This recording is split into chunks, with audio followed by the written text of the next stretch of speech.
Welcome back to Everything Money. We're glad you joined us on YouTube. As always, I'm here with Paul and Mo for a little sit down. We don't have the boards up and running. We're just here kind of calm, bringing it back old school, Paul. We did 200 episodes like this. Was that what it was? A lot of episodes. Sit down. Isn't it funny to go back to the list and see 14 views, 37 views? We did this yesterday, guys. We were looking up some old school. We released a vintage real estate deal, which was hilarious. Paul goes off the rails. If you hadn't seen it, it came out whatever day this is. I don't even know, but it's a vintage one. And yeah, it had how many views, Paul? 60, 30 views? 31. 31 and views. Right now it has, I'm going to look it up real quick. Is that the one where you called the agent and he didn't answer? The one in Texas, was it? Yeah, I remember that one. So then the girl I used to go out with, Katie, she texted me like defending brokers. And I'm just like, no, they're stupid. They're stupid. She's like, well, no. I'm just like, no, they're stupid. I mean, I felt bad. Well, I didn't feel bad. But why is my dashboard not opening now? Here we go. In this video, we wanted to bring up the idea of value investing. It's a straight, Paul, I'll be honest. I've been on the show a long time. It took me a while to understand this. The show, folks, if you've joined us, 2,300 views. I sort of bring your normal person questions to a couple of dudes who handle tens of millions of dollars, whether it's trading, owning real estate, large portfolios. And I bring them your questions like, how do we do this? What is this? And so, but the show started, Paul, with me telling you that it was really wise to invest in companies like Tesla, Amazon, Netflix, a lot of high growing. It made me a lot of money. I mean, for the more people I talk to around my age, I have quite a nice little savings. I mean, $500,000 at 40, not too shabby. And income increasing, good business. I did own Bitcoin. We had arguments. You're wrong about Bitcoin. Not arguments. Well, of course, disagreements. But I told you, Paul, you got to get into this. And so the point is, I have learned, and maybe if you've been with us for a while, hopefully you are too, is this might take a long time to understand what is this value investing and why. Like Mo, you're 10 years younger than us. So how did it? He's 8 years. Why did it speak to you, Paul? And then why did it speak to you, Mo, about not keeping up with the Joneses and watching everyone else make a bunch of money? I did do that. So back in the 90s and 2000s, I followed what everybody else was doing, buying tech, and I got hurt pretty bad with that. But the funny thing is, I look back now at the things I would say back in the 90s and early 2000s, and I would say things like, well, how do you create book value? How do you come up with book value? Well, if a company generates this much money, how is it? I would say things like that that now I look back going, there was the value investor in me. Now, the one thing I do say is value investing isn't for everybody. It's got to speak to you. Everything we talk about here, if it doesn't speak to you, I'm cool with that. What I'm not cool with is it doesn't speak to you, and then you start to use other value investing premises to correct, explain to justify your hype. It's like, well, wait a second. If you're a momentum hype trader, go find a process that works for you. I like momentum trading. And momentum trading for me has nothing to do with fundamentals. Yeah. Zero.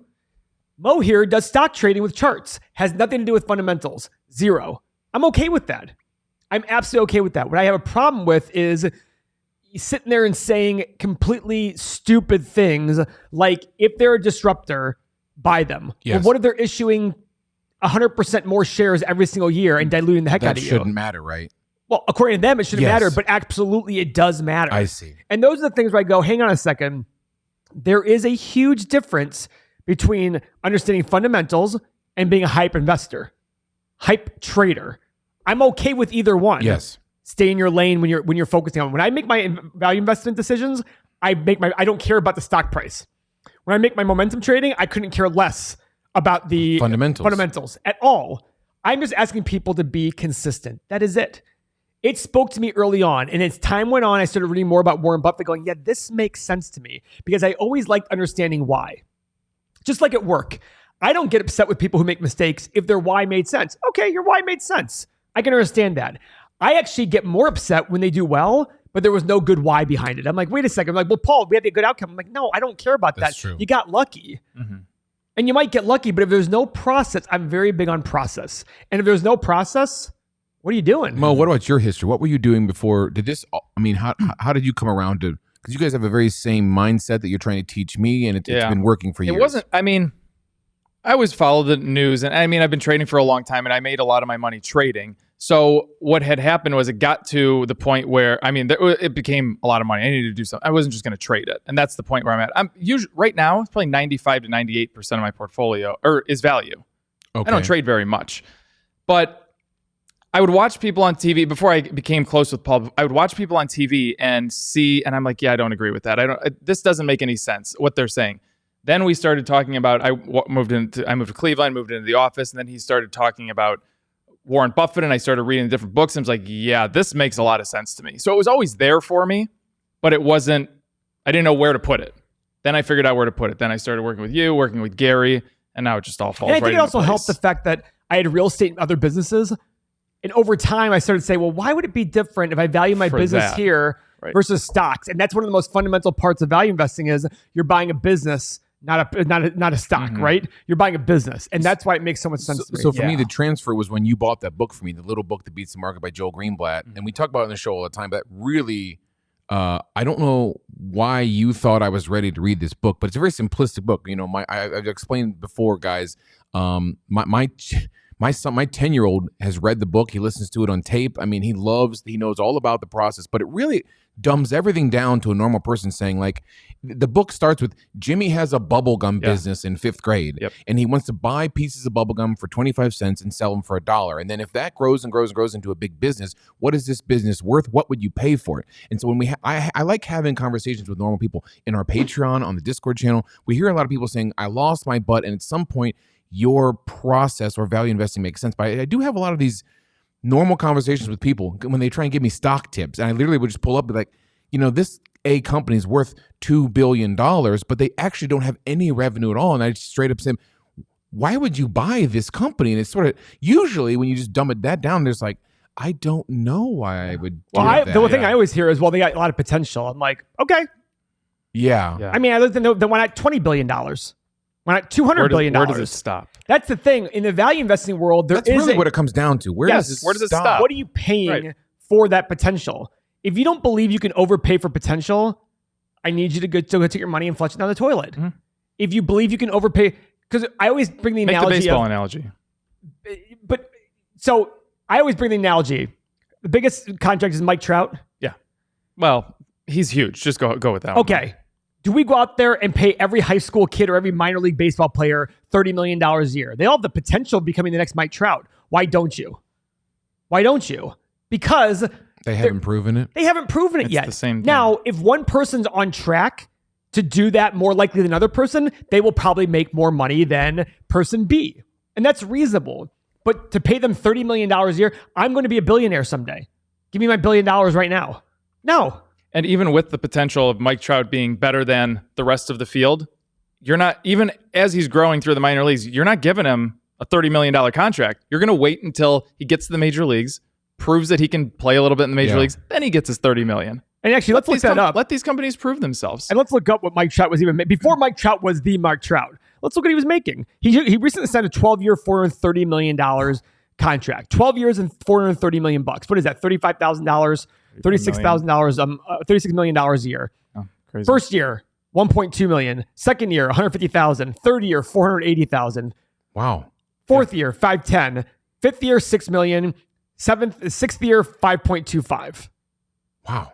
So I look at it going, even though Mike Trout became Mike Trout, they still didn't pay him. Why? Because he still had to prove himself. And, I see. And in the major leagues, he had a lot of leagues. potential. And I get what was his draft pick? What was he drafted? Let's find that out. 27th pick overall. Yeah. For those who don't understand baseball, it's not like basketball and football. 27th pick overall, there's like 80 rounds. How many rounds are there in baseball? Tons. To get 27th pick overall, holy cow, you got to be good. Yeah. So he had amazing potential. And guess what? The 26 guys before him, I'd be interested to see what they're making today. Because theoretically, if he went 27, there were 26 people before him that had more potential than him that didn't do what he did. Yeah. Right? It's amazing. So it's not about just, all I try to urge people to understand is Ferrari is the best sports car out there. I don't want to get in an argument. Somebody tell me, oh, no, it's Lambo. It's Lambo. I'm like, I'm sorry, your gold chain's awesome and your hair on your chest is great. But does that mean you pay $30 million for every Ferrari that comes off the line? Why not $50 million? Well, it's not worth that. Bingo. Bingo. Yes. The most amazing thing is, if this company has potential to be a $10 billion company, why are you paying $10 billion for it today? Mm-hmm. Even if it was guaranteed to hit $10 billion, if I said to you, if God came down tomorrow and said, this company will be worth $10 billion today, if you pay in 10 years, if you pay $10 billion for it today, you're going to make zero money over the next 10 years. Yeah. You still got to have enough. I remember this, like it was like 2007, having a meeting with a real estate broker. and he increased the price of a property by like $1.5 million. He goes, listen, you put 30 grand in every single unit, it's worth $1.5 million more. I'm like, well, then why am I paying for that now? Because it'll get there. I'm like, but I have to go put 30 grand a unit into it. So He's like, yeah, but it'll get there. I'm like, so I'm paying ahead of time and I got to pay for the extra rehab, so it's worth $1.5 million. So I'm basically losing money. And you're hoping it happens. You didn't understand that concept. Yeah. Oh. This is why the girl texted me yesterday. I want to tell her brokers are stupid, because that was a good broker. That was who a lot of people consider to be a good broker in Cleveland. Boy. So value investing is all about, what am I getting? What am I paying versus what I'm getting? Risk is less money you pay, the less risk there is, because risk is capital loss. And obviously, the less money you invest in something, the less likely you are to lose money. So see, even when you say that, that confuses a normal person like me. Because again, I always, maybe this is you at home. Can I give an analogy? I always just bought on a stock ticker. I love this analogy. Yeah, I always just bought on a stock ticker. So the only risk was this number, whether it's Square, Zoom, Netflix, Apple. That $100. If it just goes down, right, now I've lost money. But the way you define downside risk is much more, it just started speaking to me more. It's like, I have to worry about that prior to buying it. Yep. Yes. As opposed to after I buy it. If you buy the stock for less than you think it's worth, you are less likely to lose money. This iPhone, what's this iPhone cost brand new? Call it $1,000. Yep. $1,000. Is it more risky to pay $100 for it or $2,000 for it? 2,000. Well, it's hard. Yeah, that's the answer, but it's hard to grasp that. Like, that's no different than a company. This stream of cash flow is worth $1,000. Are you going to make more money? Are you less likely to lose money if you pay $100 for that stream of cash flow or $2,000? That's it. And I know it's hard for people to understand. The great thing about YouTube is we get out to 60,000 people a day watch our videos. If we get 1% of them to go, holy cow, that makes sense, then 600 people a day are going, this is incredible. Right? Yeah, for example, so when I have these conversations with normal people, they sort of say like, well, what should I be doing? And so I would bring up a company like, for example, I would say like, well, so for example, Tesla has this enormous evaluation. I love when you say, imagine you're buying the whole company. Yeah. Yet they only make this much. They make huge market cap, little revenue. And I was like, for example, we've talked about this company, Turtle Beach, which makes the headphones. Now, this is a company you've maybe never heard of. And I guess that's sort of the point of the show is, this company, their market cap is $550 million, and they bring in $400 million a year. It's like when you just break it down to like that difference, it's like, oh, I see. This is sort of that's the whole point of the show, isn't it? Just finding these undervalued, underpriced companies. And by the way, even Turtle Beach, though, we've always said the issue with Turtle Beach is selling shares. They are selling shares. That is another thing. But the other thing is they had a big boom last year because people were staying home and playing video games. Yeah. So, okay, is that going to be continuous? Most stocks that are selling cheap for a reason and not value plays. But remember, you don't need every stock to be that way. And the other thing is when there's a big down market, a lot more stocks than you can imagine be selling for cheap for no reason whatsoever. In booming markets like now, the vast majority of stocks that are selling cheap for a reason. There's a reason. There is a reason. Yeah. That's why it's so hard to pick them. That's why it's so hard to pick them. Yep. But in a down market, listen, during the Great Depression, there were literally like 20% of companies in the equivalent of the S&P selling for less than their cash on hand. You could take all their cash, pay off all the debt of the company, and you could buy the company for less money than that. Wow. Literally, you could buy the company, shut it down, take the cash, and you make more money, and you have more money. Right. Is that rational? Yeah.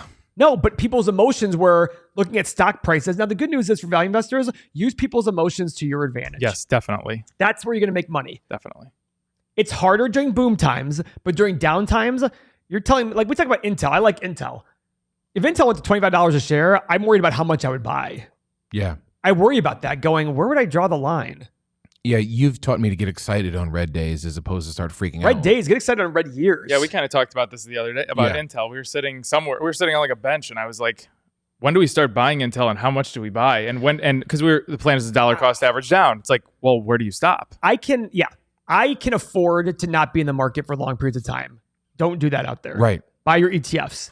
For me, I just look at them. Like yesterday, we talked about January 1st, putting a third of our money in our kind of magic formula kind of investing. And I thought to myself today, I'm just like, but why? This is literally the most insane stock market in history. Just let it play out. Mm-hmm. I almost feel like just let it play out.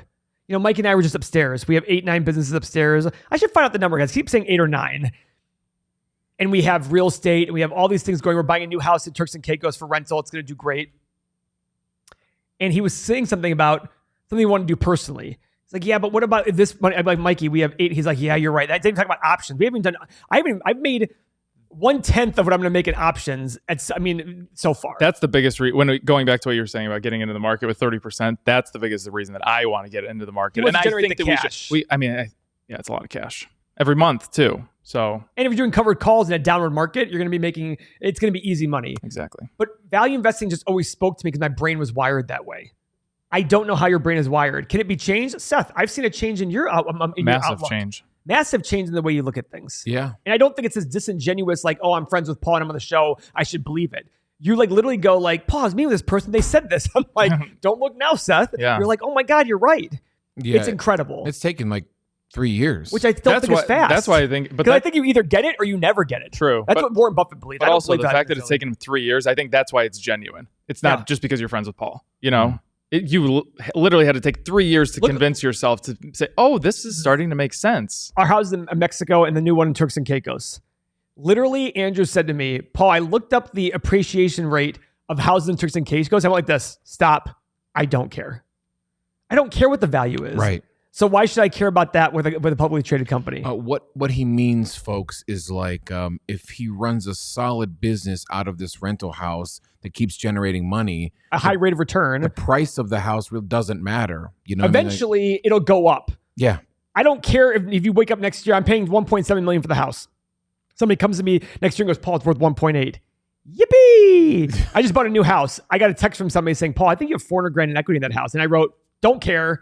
I bought something I wanted. And did I want to overpay? No, but I feel like I did a deal. But if somebody told me right now that the house I bought is worth 100 grand less than I paid for it, guess what I would say? Don't care. Don't care. Yeah. So it's all these things that, the market if I buy Intel at $25 a share and I think it's worth 75, if it goes to the 20, do I care? Now, will I reevaluate? Yes. And I'll probably call Gary and other people. Tell me why I'm wrong on Intel. This is Gary Mashuras. Yeah. Tell me why I'm wrong on Intel. Yeah. Tell me why I'm wrong.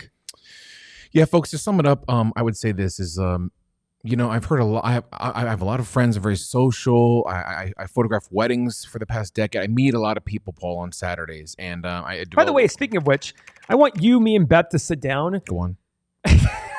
Nothing makes me happier than when you say go on. And go through now that your income is increasing a lot from everything money, I want to go over like a budget for you on how you're going to live and what you should do with your extra income. Well, that'd be nice of you. Be interesting. But I guess the point of the show, folks, is I see people who've told me about Tesla. They've told me about Bitcoin. I see people telling me all these things. They got this insider information about all these companies, but they don't have the massive wealth that you guys have. It's right in front of me. Yeah, but at the same point, I also, the son of two doctors, I started out with a nice little leg up, but I've built a lot of good wealth, and I've built a lot of wealth in a lower risk environment in terms of I look at our deals and I go, yeah, I will put my deals up and stocks up against anybody out there saying, even if I match the market, I did it with a lot less downside risk. Yeah, downside risk. Yeah. Same with like I look at Mexico. I wish I could buy 10 houses in our neighborhood in Mexico, but I just get worried about what the neighborhood would do about that. Yeah, because it does so well. But I just sit there and think to myself, it just makes sense to me. So and by the way, the other thing is, look at this channel. Literally, we started 2.5 years ago. A year into it, you're like, Paul, what are we doing here? I'm like, we will make money off this channel in some way, somehow. Yeah. Was I right? Yeah. I feel like I'm very good long term.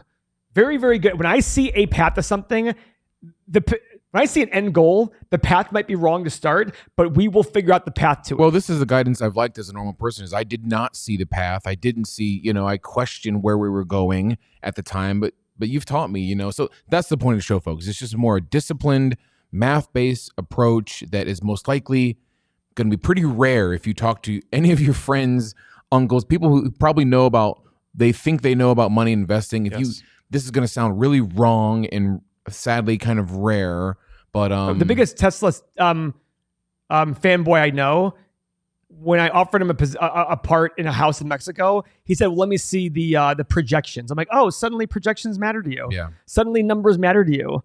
Not with Tesla, but it just goes to show. And by the way, he owned a big medical device business that he sold. Did that matter? Did your numbers matter when you sold the business? Of course it did. But with Tesla, it doesn't matter. Even business people like that, who the world would consider to be very successful. And probably some people would say, look at that guy. He's worth a ton of money. And he sold, of course, he thinks Tesla, it's going to be great. Pass. That's our take, guys. That's just some of Paul and Mo's thoughts about becoming a value investor. I guess a little bit about my journey. And if this speaks to you, you can click the Patreon link below. We have 3,300 people now in the Patreon, and we have these same conversations with all of them. Yep. Sadly, we get a lot of them after they've watched other YouTube channels and lost a bunch of money. This is the most common comment we get is, I followed some of these other Yahoos, and when it didn't work, I then found you guys. And so, why does it? By the way, not only that, they were looking for an answer, and what we explained was an answer. Yeah. That's it. And guess what? Everybody has a different view on value investing. Even value investors have different approaches within their value investing. But fundamentally, it's the same thing. Fundamentally, it's the exact same thing. Gary and I disagree on values of things. Mm-hmm. I guarantee Warren Buffett and I disagree on value of things if we were to value things. Warren Buffett and Charlie Munger disagree on value of things. Yeah, Warren Buffett and Charlie Munger disagree on value. But the point is, we all agree on one thing. Trying to buy $1.50. Yep. Or for as cheap as possible. Yep. As much as I hate that generic statement, but yes. Going back real quick, I had a guy message me this morning. He joined our Patreon about a week ago in the Bid and Ask Nation. He said, Mo, I'm in Neo, Tesla, oh boy, ChargePoint, and DraftKings. Oh my God. And I got in them because I was with Stock Mo. Help me. Yes. I'll take losses. Just help me get out of these things based on the charts. And then I want to start doing with your guys' process. And he was talking about the 8 pillars and whatnot. He's like, great. He wanted to do the charts. Yeah. See, but I love that. But he was like, just help me. He's like, I don't know what to do. I was like, all right, well, you come to the right place. Yeah. That's well, it's funny. It's Mo. I was looking at my notes actually. I just realized this Stock Mo. His top 5 buy nows are Neo, Tesla, ChargePoint, CCIV, and XPeng. These are the bangers that he likes. Yeah, it's just complete horse shit. Banging. Sorry, guys. Banging. That's our show. Follow the thumbs up if this speaks to you. We'd love to have you on our team. For sure. Thanks, guys. Appreciate it.